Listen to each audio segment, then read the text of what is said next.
Hi everyone, it's Wendy. Welcome back to my messy desk. I'm in the middle of playing with a kit from Rach and Bella Crafts called Forest Threads, and there is another one called Woodland Kit, but I'm using this one first, but I've got two projects that I want to make in mind. Now I've cut some of the papers and they are just beautiful, obviously all forest themed, but some are just like, I think that's like a wallpaper. I just think they're beautiful, and they all obviously match, mix and match. Beautiful butterflies and birds, just gorgeous.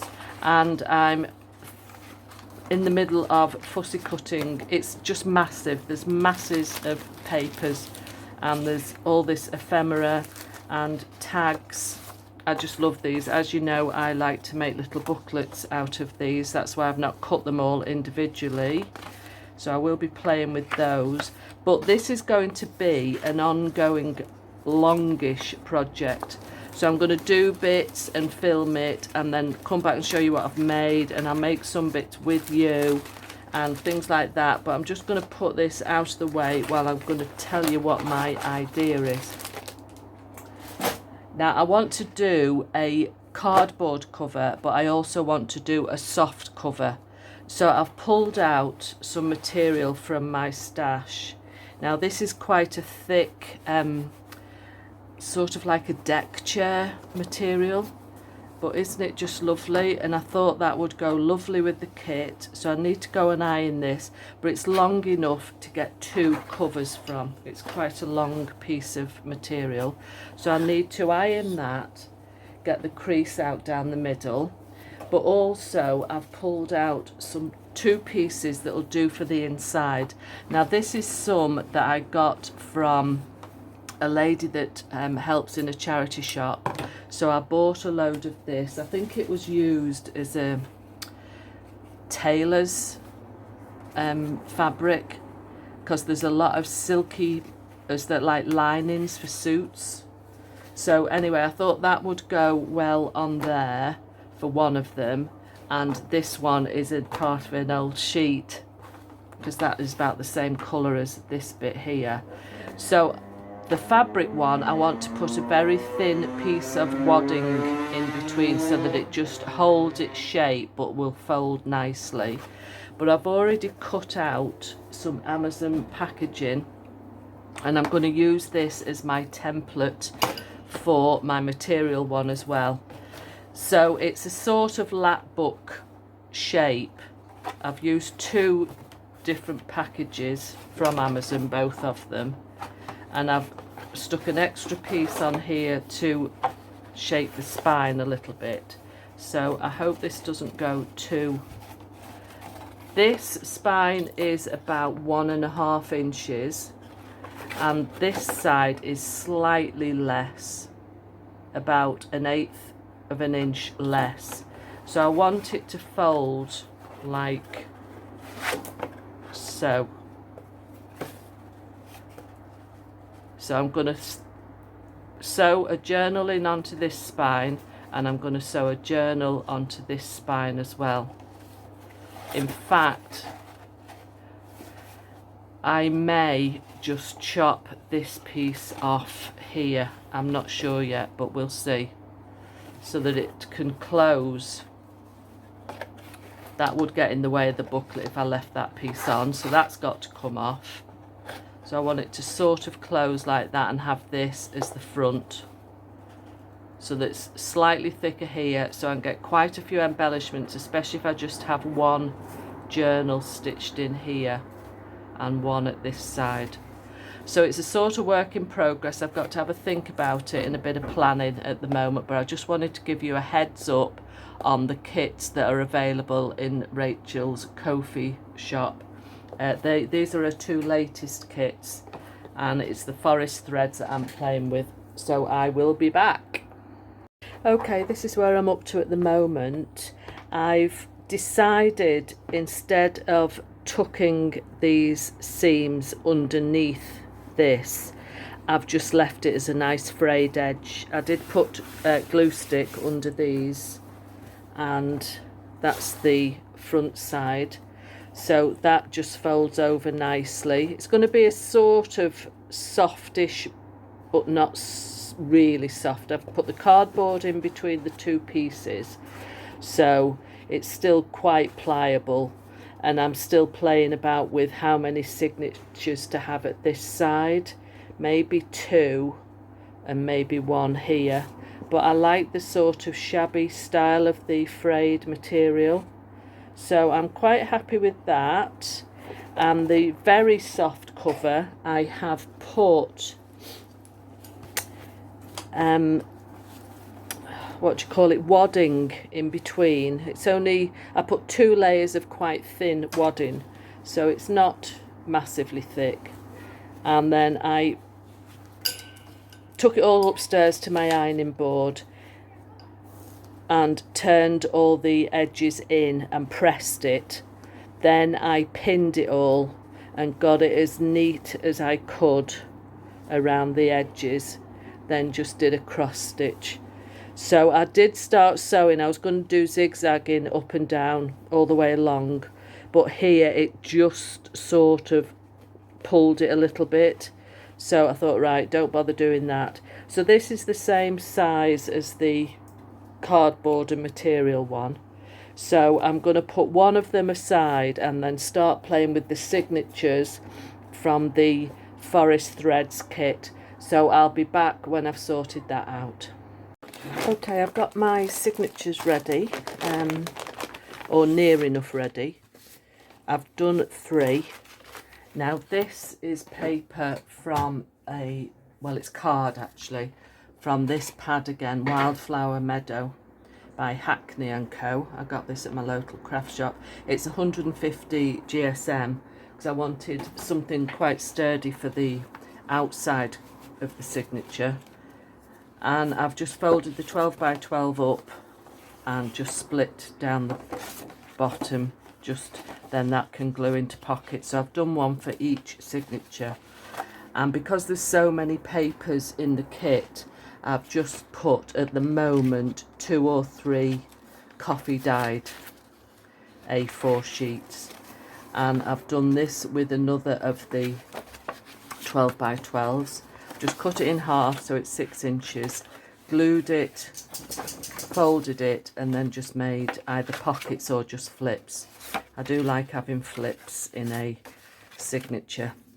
So nothing is stitched in yet because I will be adding more. So they're 3 ready, and I've done most of my cutting out here.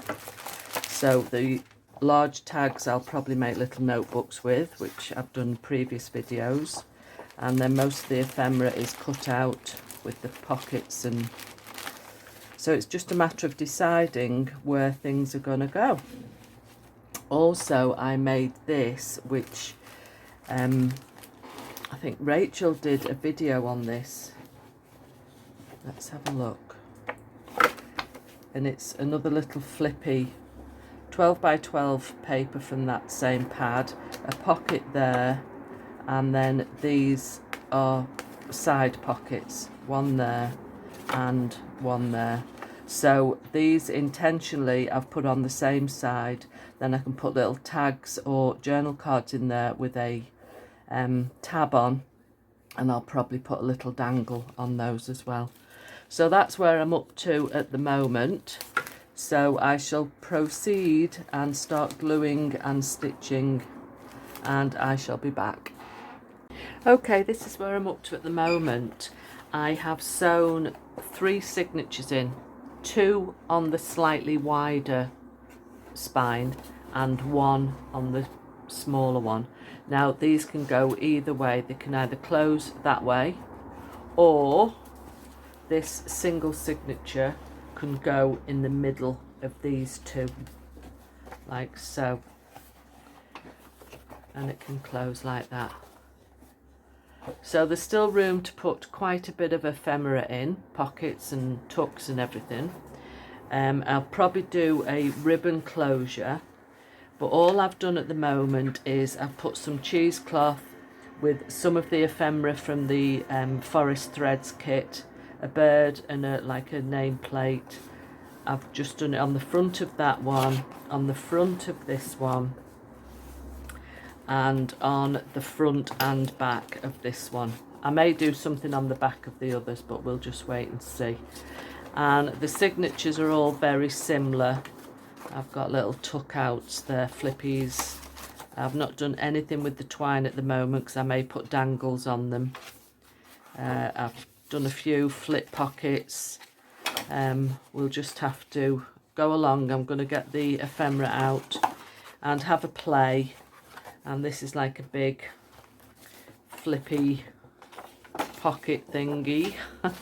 I've put some Edith Holden diary pages in. A flip out pocket there.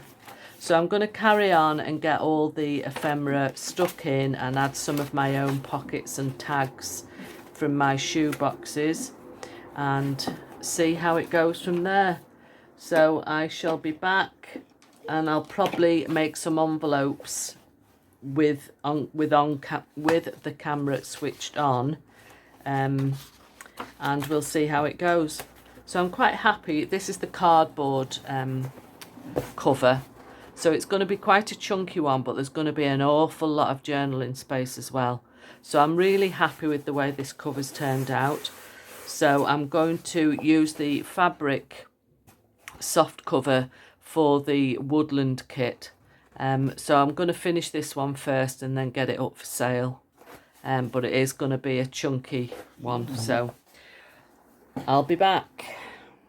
Okay, this is where I'm up to at the moment. I have printed some more sheets of the papers and made quite a few tags, all different sizes, and I've just put green and white twine on them. I've pulled some envelopes out of my stash, and I'm going to make little journal cards or little folders to put in those. What else have I done? I've put some tags in the book. I'm going to do a big side pocket on this side, and I've put the pocket that I made following Rachel's tutorial on the back cover. So there's a little envelope and a journal card in there. I've not put anything in there at the moment, but what I will do, and I like doing on my journals, is putting some of the ephemera that I have left. Instead of sticking it all on like this, I like to put it in little envelopes. Then the recipient can put them where they like to, you know, make it their own journal really.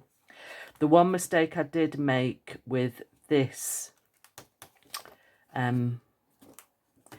I put the journal cards, I'd made them a bit bigger so that the tabs stuck out at the side, but then realised that you can't open that flap, so I had to cut them down, made them shorter so that the tab would go right inside so that you could open the fold out.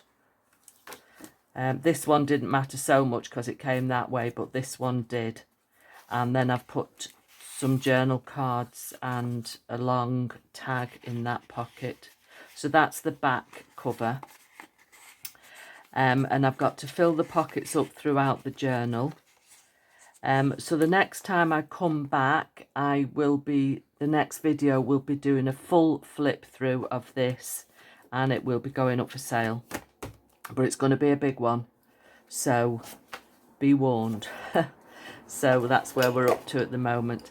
So I'd love you to be a subscriber, and thank you for joining me today, and I shall see you next time.